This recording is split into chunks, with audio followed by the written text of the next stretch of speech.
지금 다주택자들이 가장 곤란한 상황에 빠졌습니다. 네, 팔자니 양도세가 무섭고 들고 있자니 종부세가 무섭습니다. 자, 이걸 업계에서는 이러지도 저러지도 못하는 딜레마라고 부릅니다.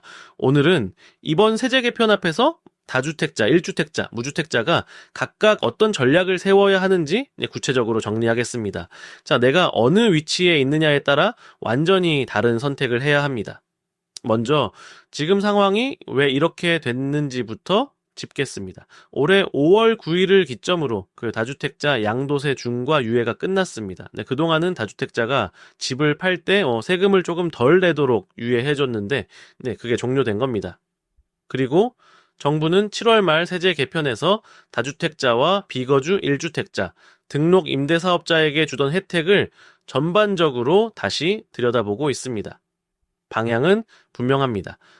집을 여러 차례 가지거나 실거주하지 않거나 과거 제도의 혜택으로 버티는 구조의 세금 압박을 세게 하겠다라는 겁니다. 자, 이제 세 그룹으로 나눠보겠습니다. 첫 번째, 다주택자입니다. 가장 압박이 큰 그룹입니다.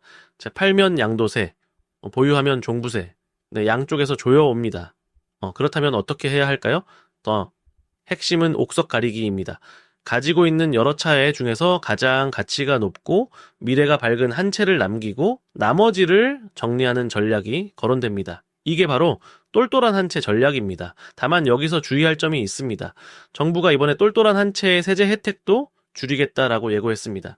그러니 무작정 최고가 한 채에 몰빵하는 것도 위험할 수 있습니다. 팔 때는 양도 차익이 적은 것부터 보유는 실거주가 가능한 것 위주로 판단하는 것이 기본 원칙입니다. 자, 두 번째, 1주택자입니다. 이번 개편에서 상대적으로 보호받는 그룹입니다. 정부가 실거주 1주택자는 보호하겠다고 명확히 했기 때문입니다. 하지만 안심하기는 이릅니다.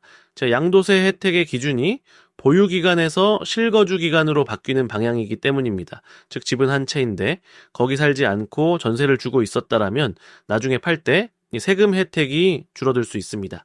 1주택자라면 내가 실거주 요건을 채우고 있는지 반드시 확인해야 합니다. 그리고 공시가격이 오르면 종부세 대상이 될 수 있으니 내 집의 공시가격 추이도 챙겨봐야 합니다. 세 번째, 무주택자입니다. 가장 기회를 잘 잡아야 하는 그룹입니다. 세제 개편으로 다주택자들이 매물을 내놓으면 시장에 물건이 늘어날 수 있습니다. 이때가 실수요자에게는 기회입니다. 다만 함정도 있습니다.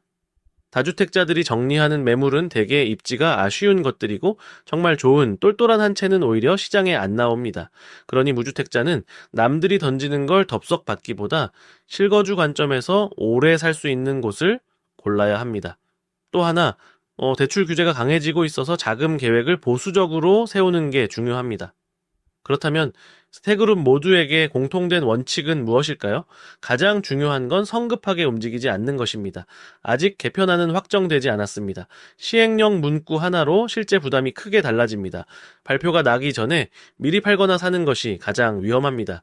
지금 해야 할 일을 정리하겠습니다. 첫째, 내가 어느 그룹인지 명확히 하세요. 다주택자, 1주택자, 무주택자는 완전히 다른 전략이 필요합니다. 둘째, 7월 말 발표를 반드시 확인하세요. 셋째, 발표 후에도 시행령까지 나오는 걸 보고 움직이세요. 방향과 디테일은 다릅니다. 세금은 무섭습니다.